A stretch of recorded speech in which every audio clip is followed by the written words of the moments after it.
오늘은 4월 11일입니다. 1919년 오늘 중국 상하이의 한 건물 안에서 이런 선언이 나왔어요. 대한민국은 민주공화국이다. 영토도 없었어요. 군대도 없었어요. 국제적인 승인도 없었어요. 그런데 이 사람들은 선언했어요. 우리는 이미 나라다 라고. 대한민국 임시정부 이야기입니다. 어제 임시정원 이야기를 했는데 오늘은 그 의회가 만들어낸 정부, 즉 임시정부 이야기를 해볼게요. 27년 동안 중국 전역을 떠돌면서도 정부를 유지하려 했던 사람들의 이야기입니다. 어제 이야기 잠깐 복습할게요. 1919년 4월 10일 밤 상하이에서 29명의 대표가 모여 임시정원, 즉 망명국회를 만들었어요. 그리고 그 다음날 4월 11일 이 의회가 중심이 되어 정부를 구성했어요. 의회가 먼저고 정부가 나중이에요. 이게 지금 봐도 매우 현대적인 방식이에요. 4월 11일 임시정원은 두 가지를 동시에 했어요. 첫째, 대한민국 임시헌장을 제정했어요. 10개 조항짜리 최초의 헌법이에요. 둘째, 정부를 구성했어요. 초대 국무총리로 이승만을 임명했어요. 임시헌장 첫 번째 조항이 이거예요. 대한민국은 민주공화국이다. 이 문장이 왜 파격이었냐면 조선은 500년간 왕이 다스리는 나라였어요. 그런데 독립운동가들은 왕을 복원하자가 아니라 국민이 주인인 공화국을 만들자고 했어요. 1919년에요. 당시 아시아에서 공화국을 선언한 나라가 얼마 없었어요. 그리고 이 임시헌장을 기초한 사람이 조소왕이에요. 삼균주의라는 독자적인 정치 철학을 만든 인물인데 평등한 사람, 평등한 민족, 평등한 국가를 주장한 사상이었어요. 정부를 세웠는데 당장 문제가 생겼어요. 돈이 없어요. 임시정부는 운영 자금을 어떻게 마련했냐면 독립공채를 발행했어요. 독립 후에 갚겠다는 채권을 발행해서 해외 교민들에게 판 거예요. 이 독립공채에는 연 56% 이자가 붙었어요. 독립 후 5년 뒤부터 30년 이내에 수시 상환하겠다고 약속했어요. 나라가 없는데 채권을 발행한 거예요. 그리고 해외 교민들이 샀어요. 언젠가 나라가 돌아올 거라는 믿음으로요. 1945년 광복이 됐고 실제로 1984년 독립공채 상환법이 통과되면서 이자까지 합산해 상환했어요. 65년 만에 약속을 지킨 거예요. 그런데 그 사이에 전쟁도 있었고 혼란도 있었어서 공채를 들고 재무부에 갔다가 퇴짜를 맞았다는 사람들도 있었다고 해요. 허정 유일한 같은 유명인이 소유했던 채권 원본이 지금도 박물관에 남아있어요. 1920년대로 가볼게요. 임시정부는 점점 힘을 잃어가고 있었어요. 이승만이 탄핵되면서 지도부가 흔들렸어요. 자금은 말랐어요. 국내 연락망인 연통제가 일본에 의해 와해됐어요. 의정원 의원 정원을 채우기도 어려웠어요. 사실상 임시정부가 유명무실해지던 시기였어요. 이때 김구가 나서요. 1930년대 초 김구는 한인애국단이라는 의열 조직을 만들었어요. 1932년 1월 이봉창이 도쿄에서 일본 천황을 향해 폭탄을 던졌어요. 실패했지만 전 세계 언론이 보도했어요.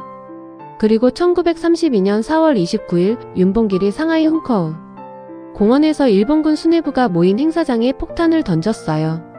이 거사로 일본군 사령관 시라카와가 현장에서 사망했어요. 중국 국민당의 장제스는 이렇게 말했어요. 중국의 100만 대군이 하지 못한 일을 한국의 한 용사가 해냈다.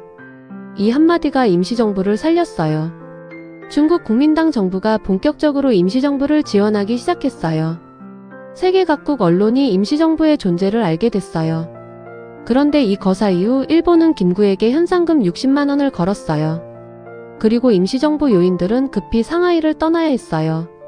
이때부터 임시정부의 기나긴 유랑이 시작됩니다. 임시정부의 이동 경로를 보면 정말 어마어마해요. 상하이에서 시작해서 항저우, 전장, 난징, 창사, 광저우, 류저우, 구이양, 차장을 거쳐 1940년에야 충칭에 정착했어요. 8년 동안 중국 각지를 떠돌았어요. 이 이동이 피난이 아니라 생존 전략이었어요. 일본이 계속 추격해왔거든요. 김구는 이 시기에 여러 가명을 썼어요. 장진, 장진구. 중국인 이름으로 위장하면서 도망 다녔어요. 한 번은 미국인 선교사 피치의 집에 20일 넘게 숨어 지낸 적도 있었어요. 밀정이 사방에 깔려 있었고 발각되면 죽는 상황이었어요.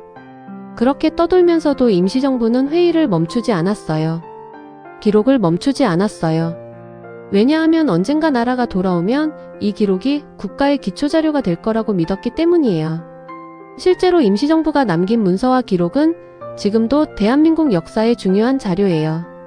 1940년 드디어 충칭의 자리를 잡았어요. 이때부터 임시정부가 다시 힘을 얻었어요. 김구가 주석이 됐고 분열됐던 독립운동 세력들이 다시 모였어요. 그리고 1940년 9월 마침내 임시정부 최초의 정식 군대가 창설됩니다. 한국광복군이에요. 지청천을 총사령관으로 이범석을 참모장으로 임명했어요. 그리고 1941년 12월 8일 일본이 진주만을 공격하자 임시정부는 즉각 대일 선전포고를 했어요. 공식적으로 일본과 전쟁 상태를 선언한 거예요. 광복군은 실제로 미국 전략정보국과 협력해서 훈련을 받았어요. 한반도의 특수 침투작전을 준비하고 있었어요. 국내 진공작전을 계획하고 있었는데 준비가 완료되기 직전인 1945년 8월 15일에 일본이 항복했어요. 만약 그 작전이 실행됐다면 역사가 어떻게 달라졌을까 하는 이야기는 지금도 나와요. 1945년 8월 15일 광복이 됐어요.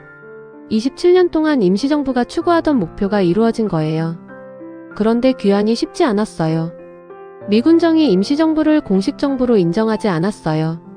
그래서 김구와 임시정부 요인들은 개인 자격으로 귀국해야 했어요. 정부가 아니라 개인으로 돌아온 거예요.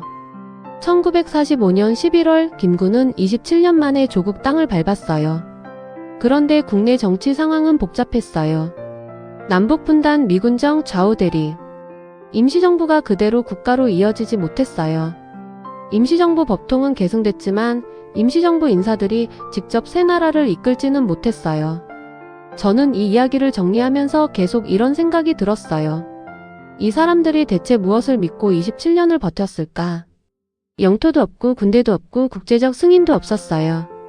월급도 거의 없었어요. 자신들이 대표하는 국민들은 일본의 지배 아래 있었어요. 그런데 이들은 헌법을 만들고 채권을 발행하고 선전포고를 하고 군대를 창설했어요. 없는 나라를 운영한 거예요. 언젠가 나라가 돌아올 거라는 믿음 하나로요.